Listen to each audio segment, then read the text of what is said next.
Wonderful, and here we are. Good morning, everyone. We're coming to you from the UCCE Master Gardener Program of Riverside County and Western Municipal Water District. Janice Rosner, Master Gardener and Water Efficient Landscape Coordinator, and I, Lisa Lemoyne, from Western Municipal Water District and also a Master Gardener, are your hosts today. We welcome you and happy that you're sharing with us this morning. Okay, and I'm Janice Rosner, and before we get started, I would like to make mention of a few of our Master Gardener events probably in your local areas.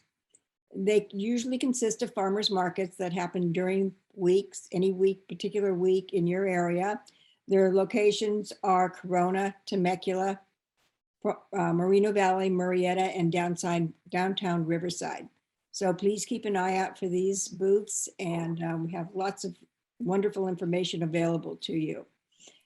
All of our information, because we are trained by the UC system, we offer science-based information and advise and educate the public on gardening and horticulture.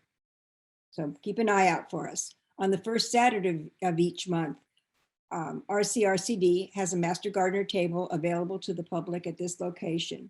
If you've never been to see RCRCD, it's a really great resource, fun place for kids. It's 3 acres and it's a demonstration garden of sustainable practices. So it's well worth a visit. We will be meeting here again on March 12th to hear from Lucy Hemming, UCCE Master Gardener on low water edible gardening. Okay, please submit your questions through chat. And if they pertain to something that Larry is talking about on that particular slide, we can go ahead and ask him at that point. If not, we will hold the remaining questions until the end of the workshop. Okay, so today our speaker is Larry Dodson, a UCCE Master Gardener. Larry is also a board member and past president of the California Rare Fruit Grower Society in the Empire chapter. Larry will share today with us a wealth of knowledge on which tree selections may work best for you and provide you with the information how to care for that tree. So Larry has provided, Lisa, do we have those up on the WMWD website? Yes, we do. Okay, we have 3 downloadable PDF files that you may be interested. So you can also go there at the conclusion of this little workshop and download them from further information. Okay, and it is my pleasure to introduce to you Larry Dodson. Larry? Good morning. It's a pleasure to be with you this morning. Our topic this morning is Beyond Citrus in Your Yard. And the reason why we're having this conversation is because of the citrus greening disease. The University of California Agricultural and Natural Resources has initiated an initiative to try to encourage gardeners to plant some trees other than citrus. And on the right-hand side of the screen there is it's an article that's their attachment that Janice mentioned. You can go to that and get more information on alternatives from the University of California Agriculture and Natural Resources. But I'm going to talk about some of the things that have been grown successfully in our area. And most of the pictures that you're going to see of the fruits are all from my yard here in Woodcrest. Next slide. Next slide. Now, why would you consider alternatives to citrus? I think we skipped one. Let me go back to the last other one. Okay, why consider alternatives to citrus? It's a proactive move in reducing and spreading of citrus greening disease. And this will sort of give the scientists time to work on a cure. And hopefully someday we won't have to worry about the greening disease anymore, and we can get back to planting citrus. But for right now, it's encouraged that you plant something other than citrus. Another reason why you can move to other fruit trees rather than citrus is that many of the trees take less water. And we're very concerned about the drought that we've been in, and you may want to consider drought tolerant fruiting plants rather than the citrus that require more water. And also you'll have a wider harvest season. You can have fruit pretty much every month of the year. Next slide. Can we advance to the next slide? There's a delay. I apologize. That's okay. Alternatives to citrus, you can include exotic and rare fruits that can thrive in our climate, things that you normally would not find in the supermarkets. The options are nearly unlimited. This picture here is a display of fruits that were harvested from my yard a couple of years ago. And you can see some of those are things that you probably may not recognize. There's a Chinese mulberry, pomegranate, almonds, macadamias, feijoa or pineapple guava, tropical guava, just a number of things in that picture. And we'll go on to the next slide and continue looking at some other things here. This chart is a chart of harvest dates for fruits that are produced, fruit trees that are produced by Dave Wilson Nursery. Dave Wilson Nursery is a wholesale nursery, can't buy directly from them, but their products are sold at many local nurseries in our area. And you can use this chart to help you select some of the trees, stone fruits, summer fruiting trees, and pretty much have fruit from, according to this chart, from May through December. So all kinds of opportunities to select things that you normally can't find easily. The thing of it is, in looking at these, you can go to Dave Wilson website and look at a particular cultivar and see if that's something you might be interested in. It'll tell you what the requirements are in terms of chill hours and whether it would work in your particular area. And we'll move on to the next slide. Drought tolerant trees include figs, pomegranates, jujubes, pears, plums, mulberries, loquats, persimmons, feijoa, or the pineapple guava. And on the next slide, we continue with some more fruits, guavas, mangoes, the Apuntia cactus and other fruiting cactus, pitaya or dragon fruit, which is a cactus that's native to Central America, carob, which can be used as a substitute for chocolate. It grows very well in our area. The natal plum, which is often grown as ornamental, but it does produce edible fruit, and olives. And on to the next slide, you take a look at the beauty of the blossoms, the springtime blossoms of some of the stone fruits. This is a nectarine, and I just love to walk out in the orchard when the trees are in full blossom. And that's another joy I get out of having a variety of fruiting trees that produce these beautiful flowers in the springtime. And moving on, we'll take a look at some of the other summer stone fruits. Harvest season from spring to late fall for some varieties. There are some early peaches that produce the late spring. And there's one peach that produces a late fall. It's called Carnival, that does very well in our area. So you can have peaches throughout the summer, early on through fall, if you time it right, if in planting.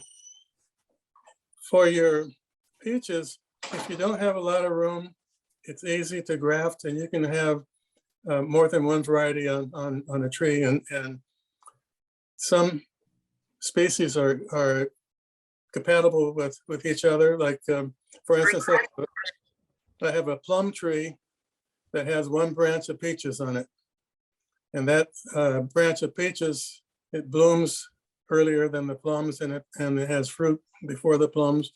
But it's just that one branch on my plum tree with the peaches. Most of these are available bare root or potted. It's a matter of preference, whether you want the bare root.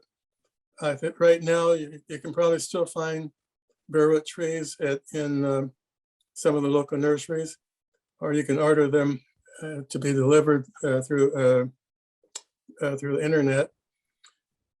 But bare root, you need to be able to plant them pretty soon after you purchase them. Potted plants, you can set them aside and wait a while to pot them. There are some advantages and disadvantages to both.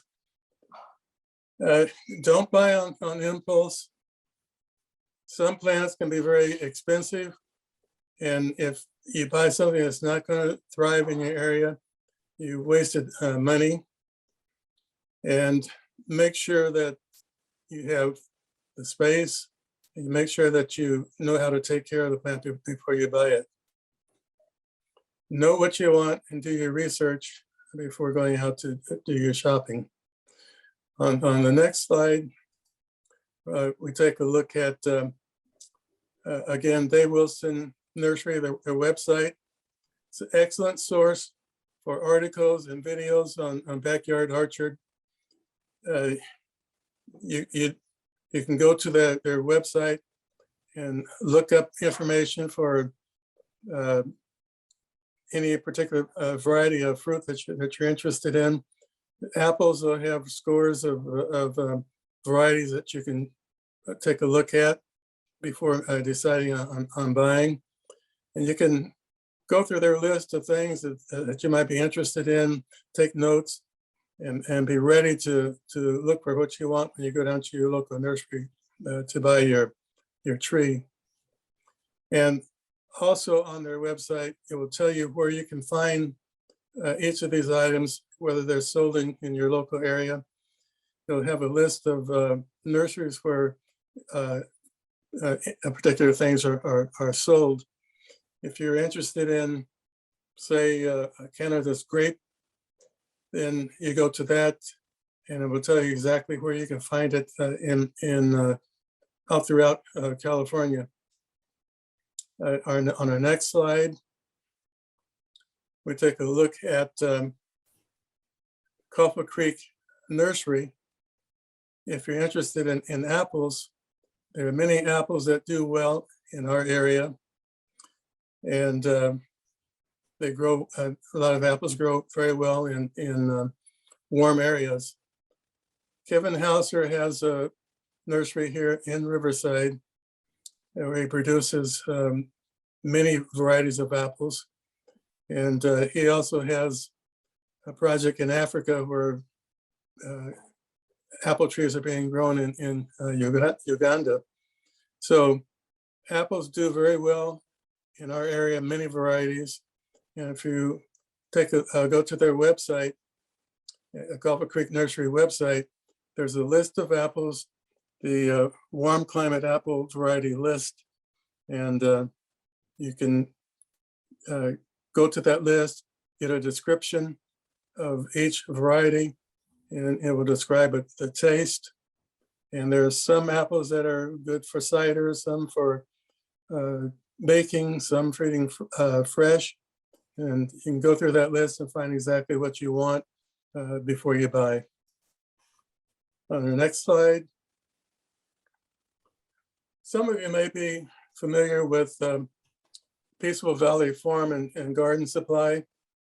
I'm not pushing them because I want you to buy from them, but I'm mentioning them because they have excellent videos and articles on fruit trees on their website.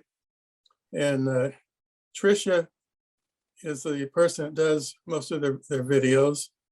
And if you want a video, say for instance, on how to plant a barewood fruit tree, there are videos on that. Videos on fertilizing, excellent videos on pruning, and also articles that you can download and read. Our next slide, we take a look at the California Rare Fruit Growers website, crfg.org. On their website, they have what they call fruit facts. There are a number of exotic and some more common fruits that are listed. They give you a description of the fruit, requirements for climate, how to care for them. Excellent source of information. Also, I like to mention that there are several chapters of California Rare Fruit Growers that are within driving distance of this area. There's a local chapter that meets here in the Riverside area. There's a chapter North San Diego County. There's one in Orange County, Foothill, Los Angeles area. You can attend these meetings. They don't charge to attend the meetings. And by attending these meetings, you can meet people that have experience in growing things. And they're very generous people also. They share a lot of things. Many of the plants in my orchard are plants that were gifted to me by members of California Rare Fruit Growers. Next slide. Success with deciduous fruit trees is the function of, and this is one of the handouts that's available at the end. Success depends on finding a variety, which are varieties that are suited to your area. You want to make sure that you have the right amount of winter chill hours for your particular tree. If you don't have the chill hours required for a particular fruit, you will not get fruit. So make sure you pick something that's going to be suited for your area. In terms of sunlight, most trees require at least 6 to 8 hours of sunlight. So make sure you have a location where you're going to get the amount of required sunlight. And in terms of irrigation, your fruit tree needs to be separate from the irrigation of your lawn. You don't want to plant a fruit tree in the middle of a lawn because the lawn irrigation requirement is going to be different than your tree. And you're going to, one or the other is going to suffer if you try to irrigate for the tree or irrigate for the lawn. Some trees require a pollinizer. You need a second tree to cross-pollinate in order to get fruit. So you want to make sure that if you're only going to plant one tree, that it's going to be self-fruitful. Or if you are good at grafting, you can get scions from somebody and graft a second variety onto your tree.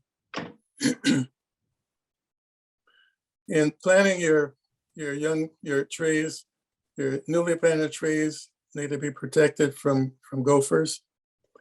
There are wire baskets that you can either make or buy them already made. Excuse me. And you can plant your trees in that cage in the ground, the wire cage, to protect the roots from gophers. You have to ensure that you prune at the right time. A lot of pruning can be done in the summer to maintain height and shape of your tree. But the main pruning for most fruit trees is done in the dormant season in the winter. The exception to that would be with apricots. You don't want to prune your apricots in the wintertime during the rainy season because of possible spread of a few type of dieback. The same with cherry trees. Don't prune those in the wintertime. You want to properly thin your fruits. There are some fruit trees that don't require thinning, but the ones that require thinning, you want to do that for the good development of your fruit. Also, you have to keep an eye out for diseases and take whatever action necessary to prevent disease from attacking your trees. Here on the next slide, talk a little bit about when you can expect your first harvest after planting. Generally speaking, you'll get your first good harvest in the 4th or 5th year after planting. You'll have approximately 10 years of prime production for most stone fruits and other summer fruiting trees. After about 12 years, peaches and nectarines start to decline. I'll often get questions from gardeners who are having problems with their fruit trees. And if it's a peach or nectarine or apricot, the first question I ask them is, how old is your tree? If they tell me if the tree is over 10 years old, I tell them, well, it's about time for you maybe start thinking about replacing it because your tree is going to be declining at 12 years and eventually will die. Your figs and mulberries produce quicker than some of the other trees, and they last for many more years. Apples can live for 50 years or longer. There are some apples that are planted in apple groves not too far from here. They're over 100 years old, still producing. Persimmons can live for more than 60 years. Of course, olives for more than 100 years. Fast-growing trees include apricots, figs, pears, mulberries, apples, and cherries. There are some low-chill cherries that thrive in our area, but most do not. If you go down to some of the big box stores, you'll find varieties of cherries being sold that will never produce fruit for you in this area, or if they do produce fruit, it will only be a handful. You won't get a good crop. There are a couple of, I think about 3 varieties that are produced by Dave Wilson Nurseries. And you can take a look on their website under cherries and see which ones are suitable for a particular area. On the next slide, we'll talk a little bit about tropical and subtropical fruits. There are several tropical and subtropical fruits that will thrive or survive in areas where citrus are grown. Some are more cold sensitive than others, and others do not do well in extreme heat. I'm going to have some slides of some fruits that we're going to take a look at individually. But some of the tropical fruits that are grown successfully in this area are cherry mollias, white sapote, mangoes, black sapote. And the black sapote is not related to white sapote. There was a member of our California Rare Fruit Growers that decided he wanted to graft the black sapote and white sapote together. I said, no, you can't do that. They're not related at all. And you won't have any success trying to do that. The Patango or Suriname cherry is from South America. And in tropical areas, it can be a nuisance plant and be very invasive, but in our area, you can contain it very well, and it does well in the local climate. Jaboticaba is another tree that does well in our area. They are not very common here. I don't know if many people are growing them, but it's also known as the Brazilian grape tree. And the Jaboticaba has fruit that grows directly on the branches. And first time I saw one, I didn't know what it was, and I thought that tree has some kind of disease. You have all these little things growing on the trunk, but that was the fruit growing, and I didn't know it. But there are name varieties that you can select. Some are, they say that the fruit actually tastes like muscadine grape. Longan is another one that does well in our area. You have to be aware of the fact that some trees are being sold in this area that will never thrive here. Buyer beware. If you're going to go down to the local swap meet, you'll find some tropical trees that they brought in from Orange County or some other area where they actually do fairly well there. And they sell them here in our Inland Empire area, and they will not survive. So if you buy those, you are wasting your money, so know what you're buying. Next slide.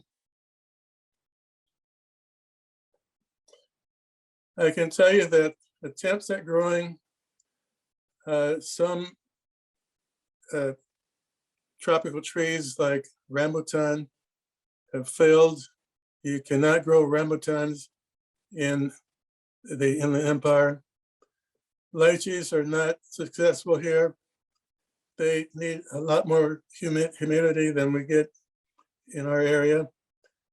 Down by the coast in Orange County, lychees have been grown successfully, but I don't know of anybody that grows them in the Empire. If you like lychee and rambutan, there's another fruit that is similar in taste and that does well in our area. That's the longan. It's also known as the dragon eye. It's a little fruit that's encased in a brown skin. You take that outer part off, and it looks like a little eyeball. So, but the fruit is very similar to lychee and also to rambutan. So if you like those, if you've traveled over to Hawaii and tried the rambutans there and you like that taste, you may want to grow longans because it's very similar.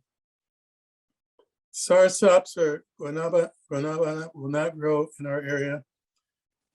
They will not tolerate temperatures below 40 degrees. So you may buy the fruit and plant it and see it sprout. And then if you have it outside the first few nights that drop below 40 degrees, you're going to lose them. Jackfruit will survive for a couple of winters here if in a protected area. I do not know of anybody in our area that has gotten jackfruit to produce fruit in our area. There are some fruiting plants down in the San Diego area, but we just don't have the climate for them to really grow and thrive in our area. Next slide. These are some of the possibilities. This is actually a platter of fruit that I put together for one of our meetings at the the California Rare Fruit Growers.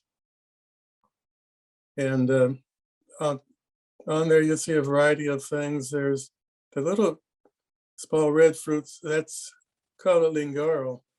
It's native to the Philippines. And it's not very common in our area. It's a very small fruit. It's a pleasant taste, but it won't be one of your favorite fruits. That's one of the things you have to keep in mind. There are some very exotic and odd things that we can grow here. But if you don't have a lot of space, you may want to plant something else that you're going to get more enjoyment out of. Next slide. This is an example of trees that can take up a lot of space and will probably not be your favorite tree. I have both of these growing in my yard. The ice cream bean on the left there, it's native to Central South America, north part of South America. It has different names in different locations. It's popular in Ecuador, Guatemala, some other areas. It's the only edible part of it is the white cottony coating of the seed. And it's not a lot of flesh to that. So it takes a lot of space, grows into a big tree.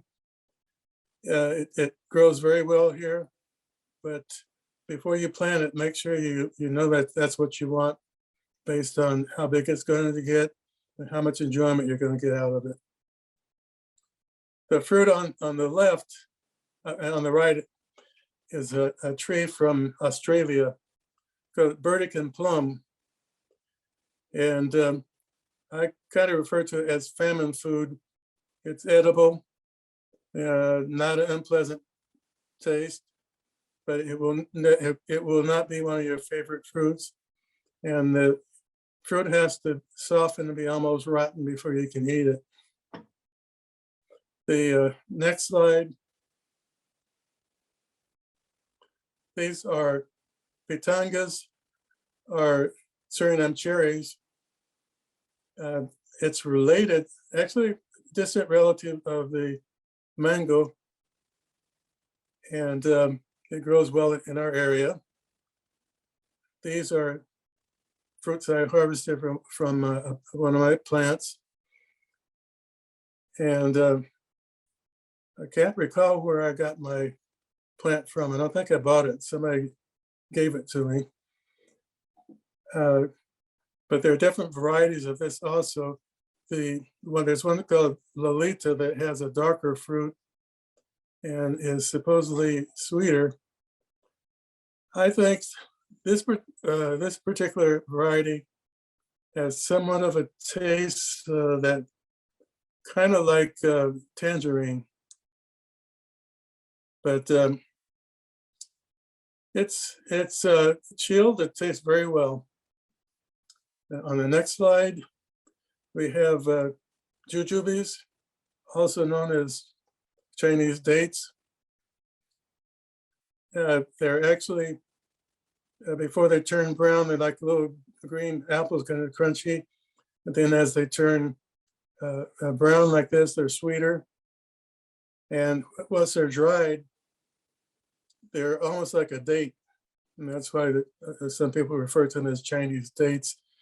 There are several different cultivars that name varieties: Li, Lang, sugarcane, Sherwood.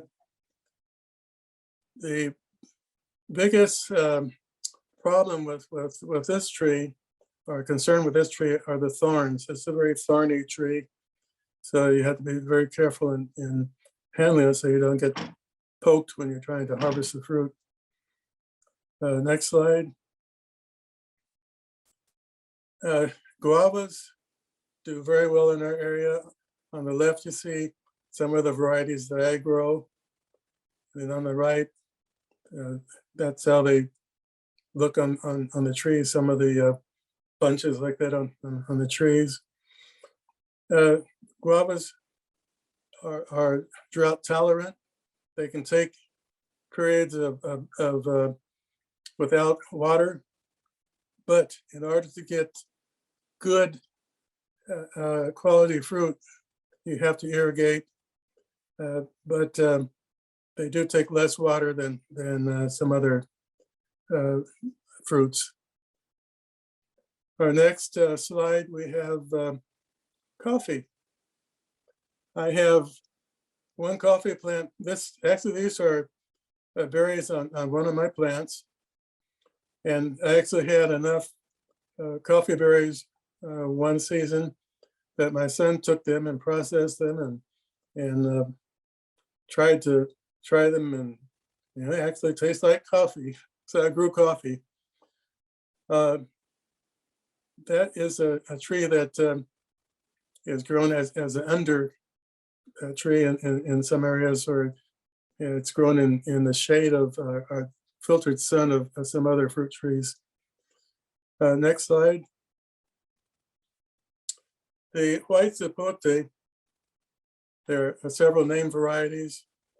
The one that I have is called Subel, and it produces fruit late fall through early winter. So this is one of the varieties of fruit that you can have that it can extend your fruiting season into early winter. I forgot to mention that the guavas, my guavas, I have about 30 different guava trees. And with the varieties that I have guavas from starting in about September through about April. Next slide. This picture is a picture of Babaco. It's also known as mountain papaya. It can take lower temperatures. The frost has never damaged mine here in Riverside. Other papayas are more tropical, and they need protection in the wintertime. I know people who have grown, I know gardeners who have grown Hawaiian papayas, Mexican papayas, and the very large ones. Over at Loma Linda, I knew a guy that had on the south side of his house a very large tree with papayas. I know some growers over in Eastvale and Corona that have papayas that are the Mexican type. On the next slide, some of the low chill fruiting nuts that we can grow in our area are macadamia, pecan, the almond, and walnut. The almonds, there are a couple of varieties that are self-fruitful. The one I have is called All-in-One, and it does produce a very beautiful blossom. This is a picture of my All-in-One almond tree, very beautiful tree. Walnuts are self-fruitful and do very well in our area. There are name varieties of macadamias. So when you are going down to select the macadamia, you can know the difference of the varieties before you decide which one you want. My pecan tree is huge. It produces a lot of pecans, which I share with the squirrels and the blackbirds. But I did not plant that pecan tree. I think it was one of the crows that dropped a nut, and it sprouted. And I saw it growing. I didn't know what it was. I thought it was a walnut, and it turned out that it was a pecan, and it produces very well in this area. Next slide. That's a picture of some of the pecans that I harvested about a year ago. And move on to the next slide. This is a picture of macadamias on my tree. And seedlings take several years to produce. My macadamia is a seedling, which was gifted to me by a member of California Rare Fruit Growers. It was in a 5-gallon pot when it was given to me. And it was probably already a few years old when I got it, but it took 14 years from the time I planted it for it to produce the first nuts. So if you are planting a seed, macadamia nut, you have a long wait to get a crop. Next slide. Grapes do well in our area, both table grapes and wine grapes, some varieties. And they are also drought tolerant. Some varieties can go for weeks without irrigation. So that's another fruit that you may want to consider if you're concerned about saving water. But your grapes require pruning. They require trellis in order for them to grow on, or some other method of keeping arbor, or some other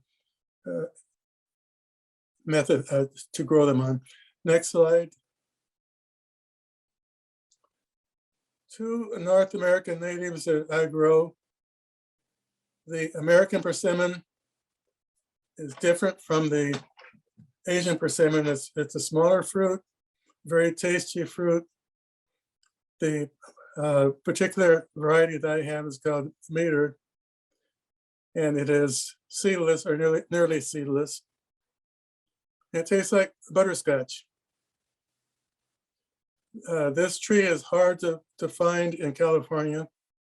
I don't know of any sources locally for it. You can call around and ask, but the American persimmon has been kind of difficult to find. I had an inquiry from somebody in Orange County wanting to know if I had any trees that I could share. And I have a couple of date plum seedlings, which are related to persimmons. They're used for grafting. And this guy that contacted me, I told him, well, I have a couple of date plum seedlings that you can have, and you can take cuttings off of my persimmon tree and graft onto it if you want. But I got my tree years ago, before there were restrictions on importing them into California, but they cannot be shipped into California anymore. The fruit on the right is pawpaw. These trees grow wild back in the eastern half of the United States. It's both the American persimmon and the pawpaw are fruits that grew wild in Kansas, where I grew up as a kid. And we go out in the fall and forage for the wild persimmons and pawpaws. I have the pawpaw requires cross-pollination, so you need at least 2 trees to get fruit. I have fruiting trees here in Riverside, so they will produce here. So those are a couple of native North American trees that you may want to consider if you want something that's different that not many people have. The next slide, we take a look at some of the cactus. Cactus require very little care. You don't have to do a lot of pruning on them. They take less water. But you have to keep in mind that cactus plants do need irrigation. The commercial growers of the Apuntia or the Tunas prickly pear cactus in Mexico, they grow them in areas where they get summer rains. So they do require some irrigation. The plant on the right is commonly referred to as the bilberry cactus. It produces a delightful little blue berry, which is very similar in size to a blueberry and actually tastes a bit like a blueberry. And the fruit does not have any thorns or stickers on it. You can reach right into the plant and pull off the fruit and pop them in your mouth and have a little snack as you're out walking through your orchard. Our next slide, we have a picture of a pitaya, our dragon fruit. This particular cactus is native to Central America, and it does require more irrigation and more fertilizer than other varieties of cactus that you're growing for fruits. And also, most of the pitayas or dragon fruits are not self-fruitful, and you have to get out and hand pollinate them. They flower at night. The flowers blossom at night, open at night. And I know some gardeners will be out there at midnight waiting for that blossom to open up at the right point where they can hand pollinate. They'll collect pollen from different varieties and have it stored and wait for the blossom open at night. And they're out there with their little tools and brushes at night, hand pollinating to get fruit. So it takes a lot more effort. And that's why this particular fruit is more expensive than other fruits. If you find them in local markets, you may spend $8 or $9 or $10 for one fruit. Next slide. This is a meeting of the California Rare Fruit Growers, where the topic that particular night was pitayas or dragon fruit.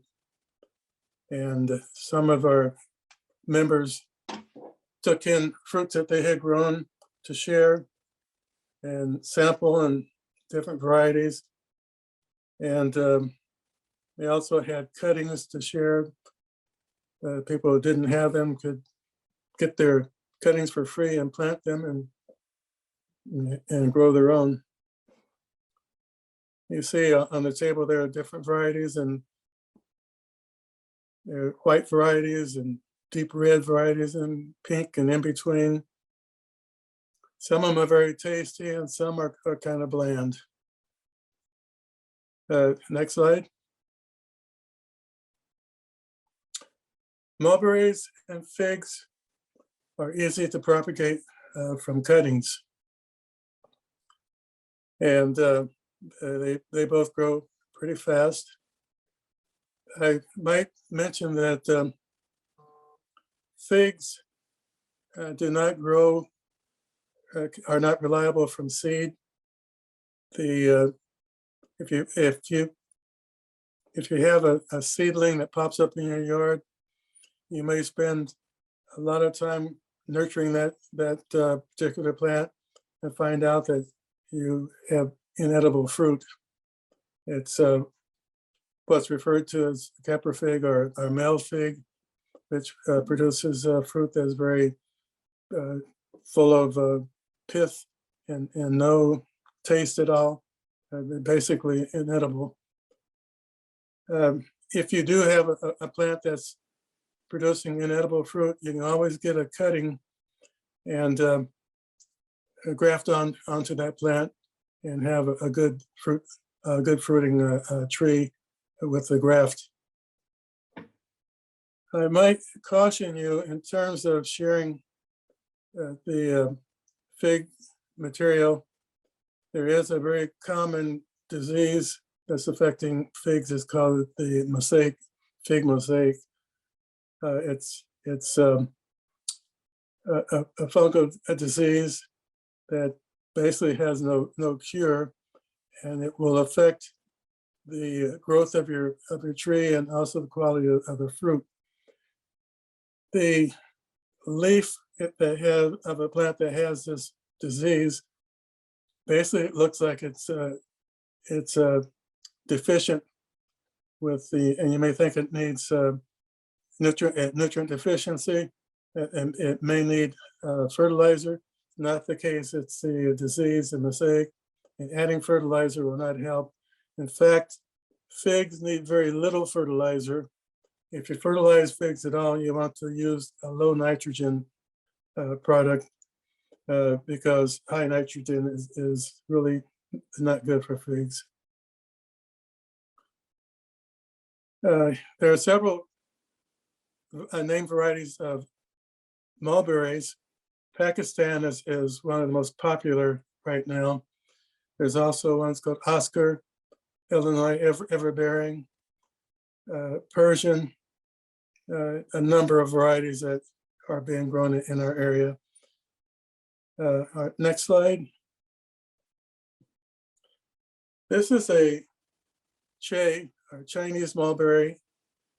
It's related to figs and mulberries, but the fruit itself looks like a little red brain. It tastes somewhat like watermelon, but in most cases, you will need a male and female tree in order to for the cross-pollination to produce fruit. There is, according to some sources, a female Che plant that produces fruit without the need for cross-pollination. But it probably will not be one of your most enjoyable fruits. It's a pleasant fruit, but that's not one that it won't be your favorite. Next slide. Peaches and nectarines are self-fruitful. The biggest problem with peaches and nectarines is the peach leaf curl. And in order to prevent that, you really need to do your dormant spray to the peach leaf curl will not kill a tree, but it will affect the fruit production, and you'll have leaves that curl up and fall off, and that can be prevented through your dormant spray. Next, apples. Again, apples can do many varieties grow well in our area. Codling moth and fireblight are the most problematic pests for our area. There are some organic codling moth recipes that you can make in order to control the codling moths on your trees. In terms of fire blight, the only thing you do with that is to prune it off when it happens, and make sure that when you're pruning for fire blight, that you're sterilizing your pruners in between each cut. You don't want to spread it as you are pruning. Next slide. Apricots, I think I mentioned already that Eutypa dieback is a main concern with apricots, and you avoid that by not pruning during the winter or within 6 weeks of expected rain. Next slide. Bananas. Of course, the banana is not a tree, but the banana plant does well with a good fertilizer and good irrigation. you can produce bunches of bananas like this one. There are name varieties, different types, for some for cooking, some for eating fresh. Others that are good for preserving, making dried bananas, banana chips. They can all be grown in our area. Next slide. There are many choices with plums, pluots, and pluaries. The pluaries, that's a hybrid with I think some DNA from nectarines, plums, and a couple other things that you can look on the Dave Wilson website and take a look at some of the varieties that are available. Some are suitable for our area. Some require more chill hours, so make sure you choose the right one if you're going to select a plum or pluary. Most of them will require cross-pollination. So it means that you'll have to have either, again, 2 trees or multi-grafted trees. And there's a question, how long do the trees live? The plum trees, generally, if you get 15 years out of a plum tree, you've done well. And they can grow beyond that, but you can pretty much count on about 15 years before they start to decline. Next slide. Mangoes. Mangoes are the most commonly eaten fruit throughout the world, and we can grow them here in California. There's a mango grower out in the Coachella Valley that grows the most delicious mangoes I've ever eaten. And if they can grow them out in the desert here in California, we can grow them here in Riverside. And we do grow them here in Riverside. This mango that you see in this picture is a tree that I grew from a seed. It took a few years to get to a fruiting stage. The main problem with mangoes is that there is a fungus that affects the fruit, and you'll lose most or maybe all of your fruit if you don't control this fungus. And a lot of growers will use a copper fungicide to spray right after the flowers start appearing. They'll spray the tree, and that will help with retaining the fruit on the tree, so you don't lose all the fruit.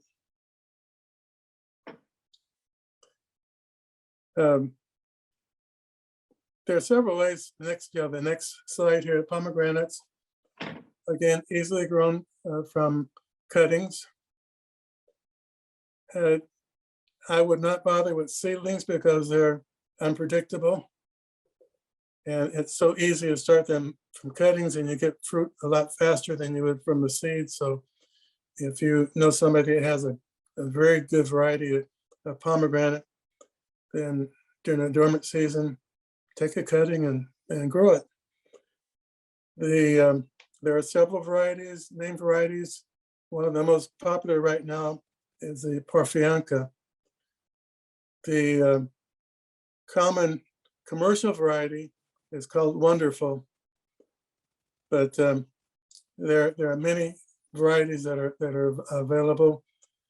From there's some that are referred to as the Russian varieties, others from different other parts of the world.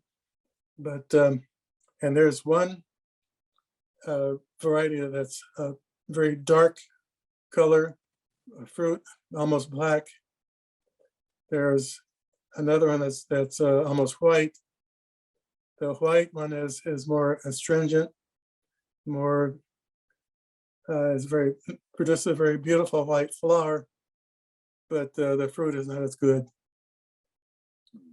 Next slide.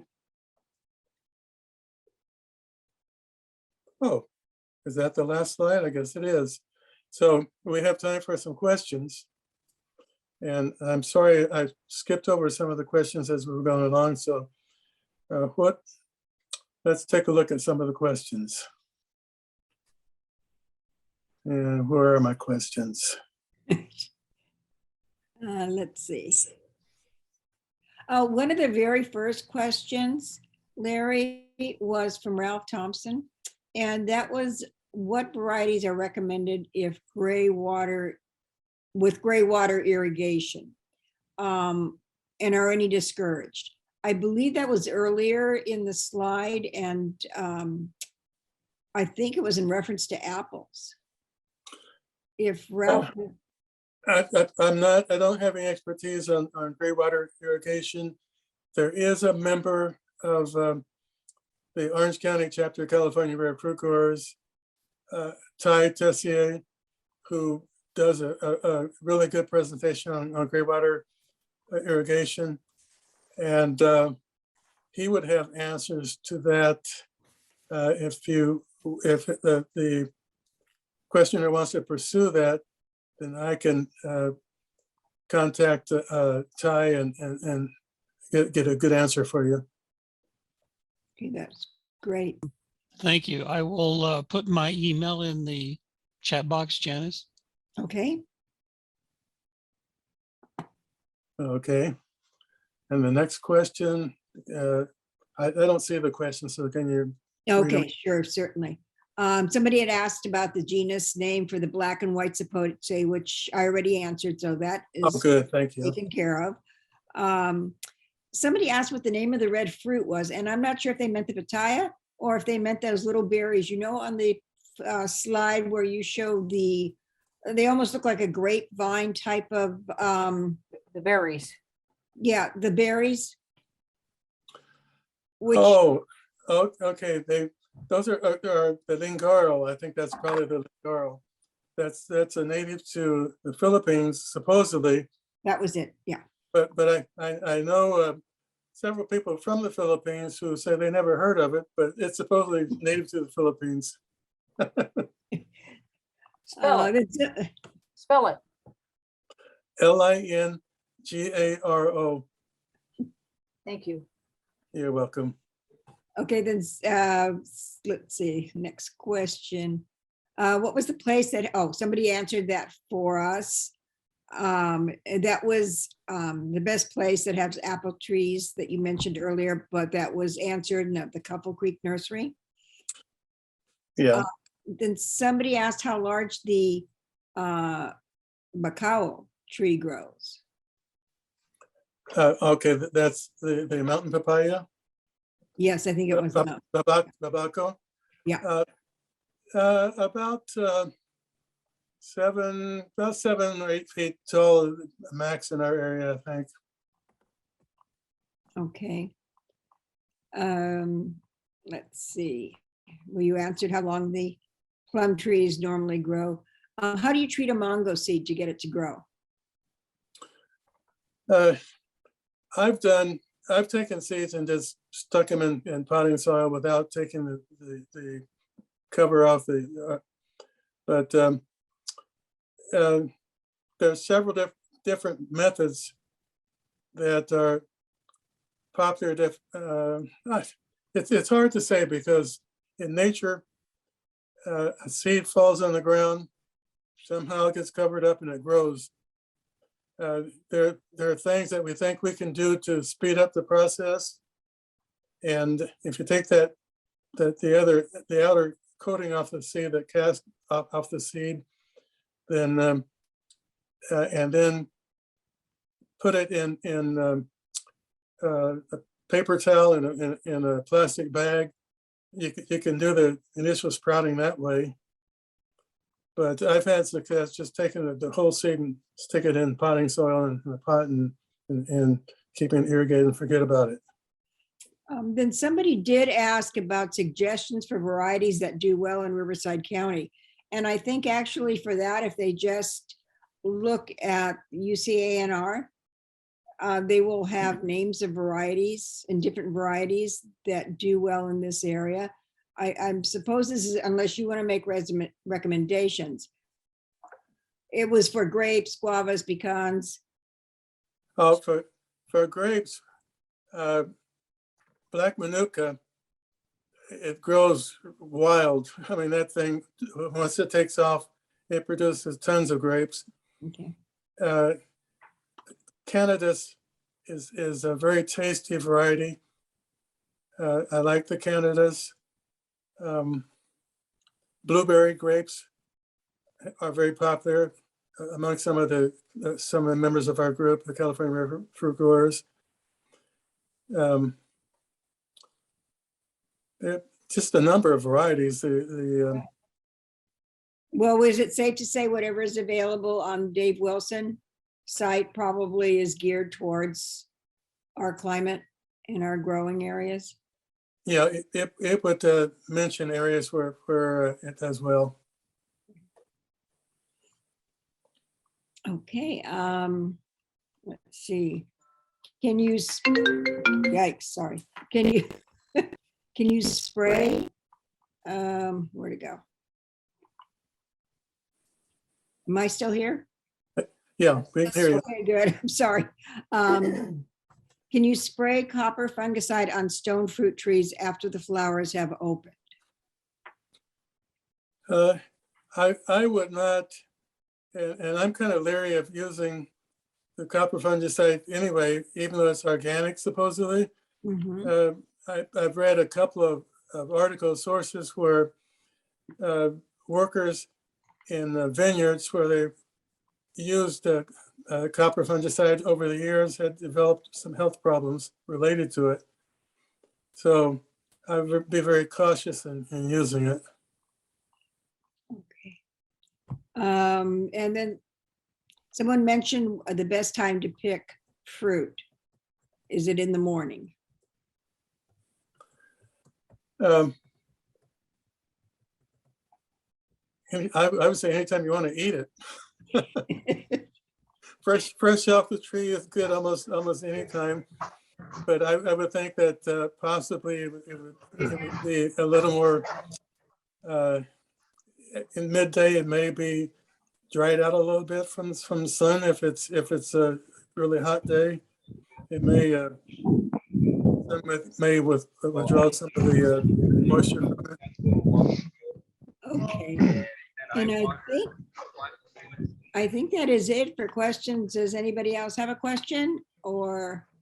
You should pick up all your fruit that drops. That spreads peach leaf curl too, Right. the bacteria. Mhm. Yes. Okay, then I think that is about it. If we have no more questions. Great program. Woo. It's a lot of Excellent. information. Where's your garden? Yeah, when's the tour? Yes. Oh, just a couple more things that I forgot to mention. A couple of fruiting trees I forgot to mention. They're excellent for our area. Our quince. Oh, yeah. Quinces are usually not eaten raw, but they're very high in pectin and pectin, and they're excellent for using for making jams and jelly. It's also used to make candied fruits in Mexico. Right. And it's very popular in Turkey. There's a Turkish dessert that's made with a quince, sort of a candied quince, very delicious eaten with a cheese. Also in our area, loquats. Loquats come in a variety of sizes and shapes. Most popular is the Big Jim because of the size of the fruit and the taste. There's also one that's called Fletcher White, but there's several others that are name varieties that will do well in our area also. But those two fruits are sometimes overlooked and not grown unless you come from a ethnic group where they're really popular. And the quinces are very popular in Mexico. And also loquats. Loquats are very popular in parts of Asia too. Let me ask you a question, Larry, about the, well, I've always called them pineapple guavas. The Frilola, is that what it's called actually? Uh-huh. Do you really need 2 trees for those? Do they need both the male and female tree to produce fruit? Yeah, that's not really a true guava. It's related to Right. guava. Mhm. And there are some self-fertile varieties. The Coolidge is one. And off Okay. the top of my head, I can't remember the others, but Coolidge is one that comes to mind that is self-fertile. And but if you get one that needs a cross-pollination, and you'll know because it'll sit there for years and years and you won't get any fruit. And you plant a second one, and then they'll both go crazy. Great. Thank you. You're welcome. Okay, then if that, I think that covers it for today. Lisa, you're muted. If you want to, want to bid us a fond farewell. Thank you all. Yes, I do. This Thank you all. was, Go ahead. this was an abundantly wonderful, wonderful presentation, Larry. We all thank you. And we look forward to having you as a guest in the future. And your Thank you open so garden. much. Thank you very Yes. much. Let us know your open garden day. Okay. Yes. And don't forget to join us on March 12th. We'll be looking forward to another lovely speaker, Lucy Heiming. And until then, have a wonderful February, and we'll see you back here soon. Thank you. Thank you for joining us. Thank you all. Bye-bye. Bye-bye. Bye-bye.